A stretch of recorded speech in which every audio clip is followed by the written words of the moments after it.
अपन channel SCS Mithila के करू subscribe और बेल बटन जरूर दबा दिया ताकि हर खबर सबसे पहले पहुंचे अहां तक।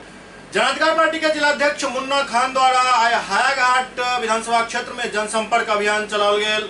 जनाधिकार पार्टी के जिलाध्यक्ष डॉक्टर मुन्ना खान द्वारा आय हायाघाट विधानसभा क्षेत्र में जनाधिकार पार्टी के उम्मीदवार के द्वारा जगह जगह जनसंपर्क अभियान चलाओल गेल, जाहि में उनका भव्य स्वागत किया गेल। एहि दौरान जनाधिकार पार्टी के कई कार्यकर्ता उनका साथ चला।